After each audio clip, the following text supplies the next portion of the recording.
everyone to my channel, that is Fast and Easy Maths, which is dedicated to give you tips and tricks related to mathematics. So if you're new to my channel, then please hit the subscribe button and also hit the bell button besides it so that you get notified whenever I push up a new video.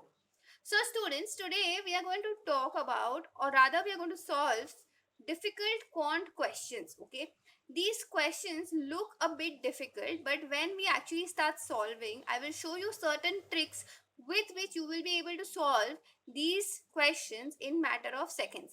Okay, so over here also, in fact, students, for the first two questions I will show you two methods. The first method is the one which goes with the concepts and everything, and the second method is something which with which you will be able to find the answers even if you don't know the concepts. Okay, so let's begin.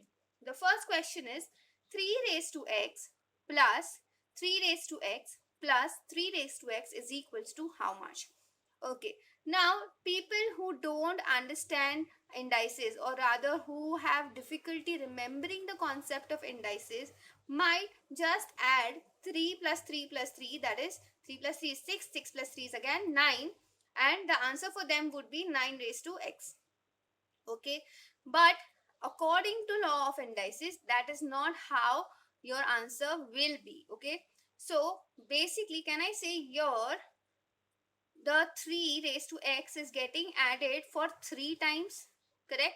So if it is getting added for 3 times, so can I say it is nothing but 3 into 3 raised to x? Okay, and the index of this 3 is 1. Okay, and according to my law of indices, a raised to m and a raised to n, meaning the bases are same but the indices are different, that can be written as a raised to m plus n, correct? So with that I can say my answer is 3 raised to x plus 1, correct? But like I told you, that if you don't know the basics of indices, still you can solve this question. Okay, how? Here you can do is put x is equals to 0. Okay, and we know that anything raised to 0, the answer is always 1. Okay, so here now 3 raised to 0 is 1, plus 3 raised to 0 is also 1, plus 3 raised to 0 is also 1. So can I say my answer is now coming out to be 3? So similarly, in order to check which of the option is correct, just put the value of x in each of these option and check. So 9 raised to 0, again anything raised to 0 is always 1. So here my answer is coming out to be 1. Here I have 3 raised to x plus 1. So I have 3 raised to 0 plus 1. That I can say it is nothing but 3 raised to 1, which is nothing but 3. Correct? Now let's check for option C. 9 raised to 3 into x. So anything multiplied by 0, because that is the value of x, will always become 0. So then I will have 9 raised to 0, which is equal to 1. Similarly, can I say here also 3 raised to 0 will also give me 1, and here also 3 raised to 0 will give me 1. So here basically now I can say that option B is the correct option by this method, where I'm substituting x equals to 0, or by using the law of indices. Okay, students, see, I'm showing you these hacks, but I would still recommend that please ensure that your basics of indices, or rather basics of all the topics of mathematics, is very clear. Okay, in case you have difficulty in remembering the law of indices, then please let me know, so I will make a video in that, so that you can remember, and I'll show you certain tricks with which you will be able to remember these tricks very easily. Okay, another thing I wanted to tell you all was that in case you have any particular topic with which you are finding a lot of difficulty, please mention that topic in the comment section. I will try to make a video on that as well as soon as possible.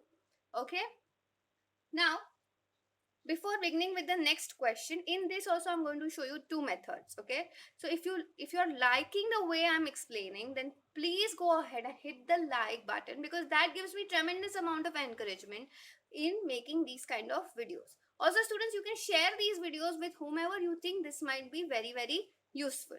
Okay, now let's begin with our next question. If k is an integer and 35 raised to 2, that is 35 square, minus 1 upon k is also an integer, then k could be each of the following except, meaning all of these values, out of all these options, there will be only one value which k cannot have. Okay, so here in this case, what you will do first, very simply, you will find the value of your numerator. So we'll first try to understand what is 35 square. Okay, now students, in order to remove squares of a bigger number, there is a trick.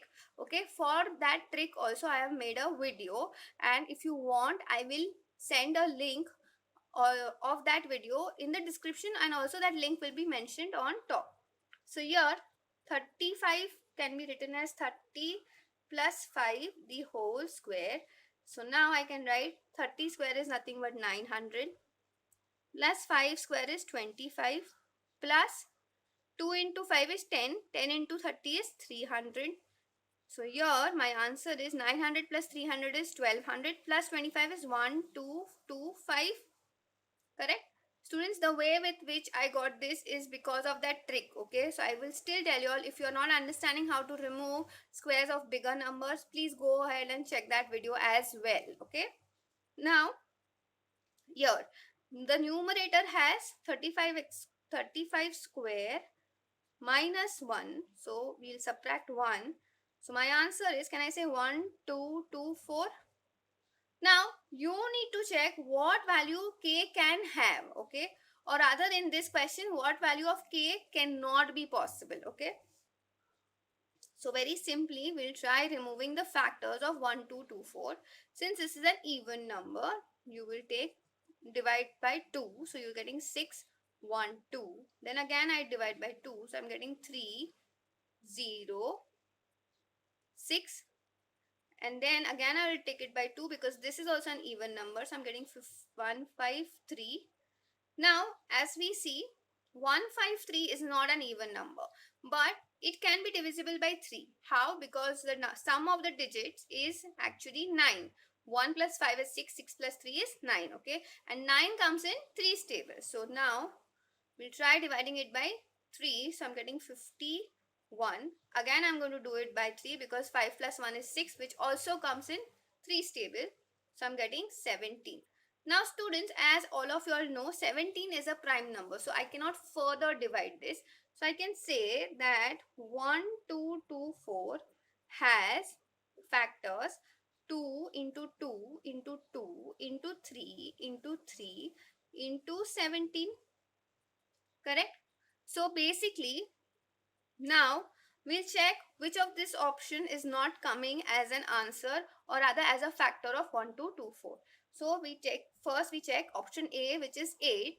So here we are saying 2 into 2 into 2, which is again 8. So I can say 8 cannot be my answer.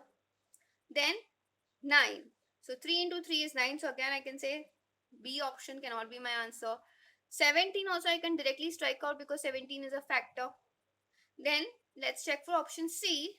2 into 2 into 3, if I do, I get 12. So that also can't be my answer. Now let's check for 16. Here, even after any combination of multiplication, I'll not get my answer as 16. So here I can say that k can be all of these values except option D, which is 16. Okay students, I hope you've understood how to do this. Okay, now if you all find removing the factors a bit difficult, then I have also made a video of the same, and the link of this video will be mentioned on the top as well as in the description. So do go ahead and check that out after finishing this video. Okay, now students, let's talk about the next question, which is 3 raised to 9 minus 3 raised to 8. The whole thing when multiplied by 3 raised to 7 minus 3 raised to 6. What should be my answer? Okay. Another thing I wanted to tell you all is, students, after this, at the end of this question, I'm going to mention a similar kind of question. The answer of that question you can mention in the comment section below. After watching after reading your comments, I will let you know whether it is right or wrong, and I will also leave an explanation for the same. Okay, so don't forget to comment your answers. Okay, now here, can I say I can take something common from this bracket? I can take 3 raised to 8 common, right? So when I take 3 raised to 8 out of 3 raised to 9, I'm left with just 1 3 minus, here I'm taking the 3 raised to 8 full out, so I'm just left with 1. Similarly, can I take 3 raised to 6 common here? So I'm left with again 1 3 minus 1 is equals to, we can say 3 raised to 8 into 2, because 3 minus 1 is 2, into 3 raised to 6 into again 2. So can I say this is nothing but 2 into 2, which is 4, and 3 raised to 8 and 3 raised to 6, again they are the same numbers with different indices. So I'm going to add all these indices. So I'm going to add 8 plus 6, that is nothing but 3 raised to 14. So here my answer is option E. Now, as I mentioned, you have to now tell me what is the answer of 10 raised to 15 minus 10 raised to 12, the whole multiplied by 10 raised to 6 minus 10 raised to 3. Okay, let me know what is the answer of the same.